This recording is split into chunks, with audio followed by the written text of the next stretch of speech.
Hey everybody, it's Phil McCausland with NBC News. I'm a reporter here focused on the rural-urban divide, and here to talk to you about my latest story, in which I focused on the 14 states here in the United States that have not expanded Medicaid, and really kind of focusing on how that impacts residents there, especially today, where Mississippi and Kentucky, for example, voters there are deciding between two different candidates who either want to expand Medicaid or continue to keep it as is. So, I mean, it's a huge election issue. For example, President Trump is in Kentucky campaigning for Governor Bevin, a Republican who does not want to expand Medicaid. His opponent is the statewide Attorney General, Andy Beshear. Meanwhile, in Mississippi, there's a tight race, which is, just like in Kentucky, would be a little surprising. Both deep red states, where you have a close race between the Republican Lieutenant Governor, Tate Reeves, and the statewide Attorney General, Jim Hood, who's the only statewide elected Democrat. So my story kind of dives into, kind of leads off with a woman named Darlene Velasco. She lives in North Mississippi, deep in the hill country. And Darlene has type 2 diabetes. And because of this, and because she couldn't treat her type 2 diabetes, couldn't afford the medication, couldn't afford private insurance, made too much money to get Medicaid through the state, she just didn't take her medication. And because of that, cataracts started to build up into her eyes, and she was declared legally blind. And she told me, at a certain point, I couldn't stop working. So there I was, finding myself driving to work essentially blind, and just going by the memory of how to get places, which is pretty remarkable and kind of terrifying for everyone involved. So Mississippi is one of those 14 states, and I really focus in this story on Mississippi, using it as that example, both as a place where it's a major political football, and also a place where it has real impact on the people who live there. So, I mean, Mississippi, had they expanded Medicaid in 2012 as part of the ACA, the Affordable Care Act, also known as Obamacare, they would have gotten about $1 billion a year since 2012, which would be about $6 billion now. Republicans control the legislature there, not really friendly to the Affordable Care Act or Obamacare. They refused it. And a lot of them cite, concerns about whether Mississippi can really afford it. And that's actually a legitimate question. Mississippi does not have a lot of revenue, does not have a lot of money coming into the state.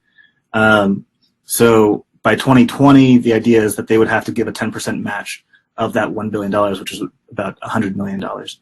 And that would cover about 100,000 Mississippians, though, who go without health care. And ultimately, if we just want to think about it by numbers, that costs the state. Darlene is another example of that. Darlene went blind, and then the Office of Rehabilitation paid for her to get cataract surgery at a cost of about $20,000. So ultimately, the state chose not to treat her diabetes and not expanding Medicaid, but they ended up paying for it anyways because they got her cataract surgery. And in the meantime, she still doesn't have health insurance. She's worried about a cyst on her ovary. She's losing hearing, and she also has a tooth that needs to come out, to be honest. So these are really real-world issues for people. And, a lot of people have reached out to me since the story was published saying, I live basically in this kind of life or death situation, and I am terrified of ever getting sick. I'm terrified of an accident ever happening. And I know I don't have insurance, and the only thing I can hope for is if it gets really bad that I go quickly. And that's what people have said to me, and which is really pretty upsetting to hear.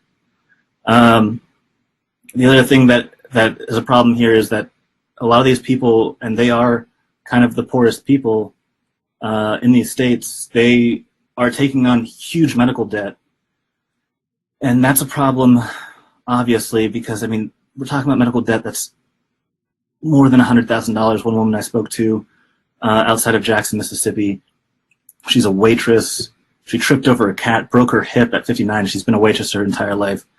She earns $900 a month from her wages, and then her tips. Her wages go to paying for rent. Her tips go to food and gas, and that's it. That's what she lives on. She couldn't work for a month, and she had to get hip surgery. She had to go through physical therapy, and in total, they said that she owed $140,000 before she even got out of physical therapy. She was already sent to collections. But I mean, it's a problem in Mississippi, that causes people not to go to the doctor. It causes people to not fill prescriptions. It causes people to skip medical tests, and that's a real problem for the state. It's a real problem nationally. It's a human issue, and it's also really an economic issue as well. But anyways, if you guys have any questions, happy to take some on. Can answer them to the best of my ability. I have done a little bit of research, so. So Phil, we have some questions coming in. We've been talking a lot about Mississippi and a little bit about Kentucky, but those are not the only two states that have refused Medicaid expansion. Can you talk a little bit about what other states have done the same thing? Yeah, for sure. So there's a number of states that haven't expanded. Most of them are more conservative states, and there are debates there too. I mean, Georgia, Brian Kemp, the governor there, has discussed some ideas of expansion. In North Carolina, it's a big push by Roy Cooper against the Republican legislature there. They're having a real debate about this. And then you have seen voters go to the polls just last year. Nebraska, Idaho, Utah. Voters went to the ballot box on this very issue, and they voted by a huge margin that they wanted Medicaid expansion. And in those states right now, they're trying to figure out how to get that through. And by getting that through, I mean the Republican legislature is debating about how they're going to add that add Medicaid expansion ultimately and to pay for it. And they're also trying to squeeze in things like work requirements, which we are seeing right now play out in Arkansas, which is a state that expanded Medicaid in 2013 unexpectedly, and 250,000 people got health insurance. Now they're adding work requirements that's knocked tens of thousands of people off the rolls. That was ultimately blocked by a federal judge. So right now there's other states. Texas is another state that's debating about it. Ultimately, it's been blocked by the Republican governor and the legislature there as well. In total, there's 14 states, and each have their kind of specific issues with it. So going back to Darlene, you said that she's so affected because she's kind of part of this coverage gap between making too much money to qualify, but also not making enough to afford her own health insurance. Do you know about how many people are affected in the same way that they're part of this coverage gap in Mississippi and also across the U.S.? Yeah, so if you go into the story, in Mississippi, it's about 100,000. Some people say 130,000. Some people say more. Conservative estimate and probably the safest estimate is about 100,000. Nationwide, Kaiser Family Foundation, which really studies this pretty deeply, says, in the 14 states that haven't expanded Medicaid, that's 2.5 million people who fall into this coverage gap. But, you have to get each of these states, 14 states, to then expand Medicaid for those people to then get health insurance as well. And what's the effect been on healthcare in these states where health workers are often having to provide care even though they're not being compensated? Yeah, it's having a huge effect on workers, and it's having a huge effect on hospitals as well. In Mississippi, in the past handful of years, about 5 hospitals have closed or gone bankrupt. There's about half of the rural hospitals in the state are really in financial, are at a critical state financially.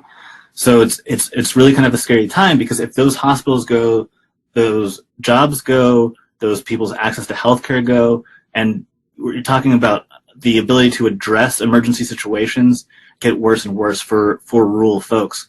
So, I think that's something that people are really concerned about, and that's something that the Mississippi Hospital Association is worried about. They really support the idea of some form of Medicaid expansion, and are even saying, hey, we'll pick up some of the slack here financially of that $100 million that Mississippi would eventually pay.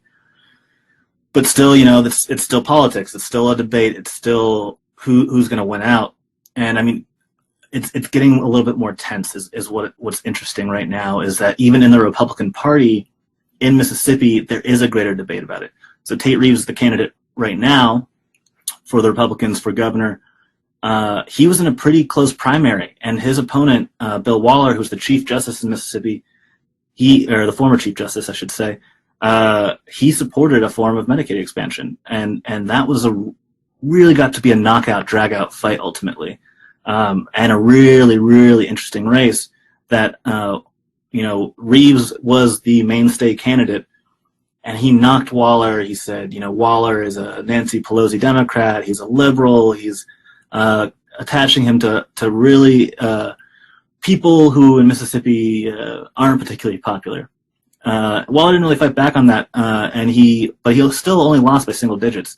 And if you look at NBC's polling we've done in Mississippi, people are interested in this issue, and say by about 8 points that they are more likely to vote for a candidate who supports Medicaid expansion.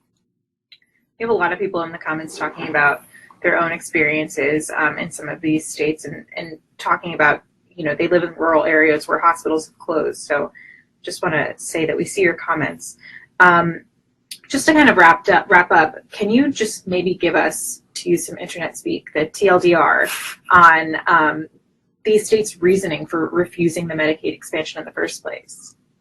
Yeah, I mean, I think it's tough, and it's always tough to address. And when certain people would say, well, it just doesn't make sense. It's free money from the federal government. Why not take it? I mean, it is kind of a two-pronged piece, I think, in some ways. I mean, it is ideological in that there is a defense of fiscal conservatism and the expansion of the state in controlling your health care. And there's a real pushback against that. There's a real pushback against the state having to pay that 10% match, which they say they can't afford. And then there's a pushback, I think, as well, of a certain segment of the Republican Party not really wanting to support something that appears as if it's attached to the past administration. They call it Obamacare in Mississippi. Tate Reeves really pushes that Medicaid expansion is, expanding Obamacare, and that's really one of his taglines, although he doesn't really provide an alternative of what to do with these uninsured people.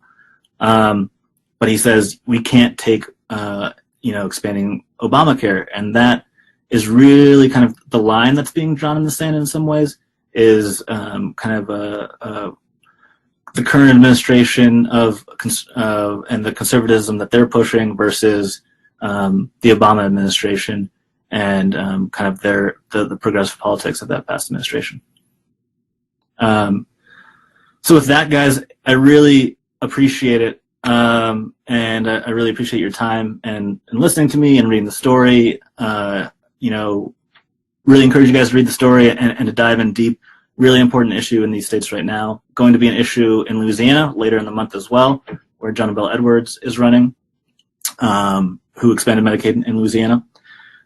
So definitely something to become informed about, something to learn more about, and I hope you guys enjoy the story.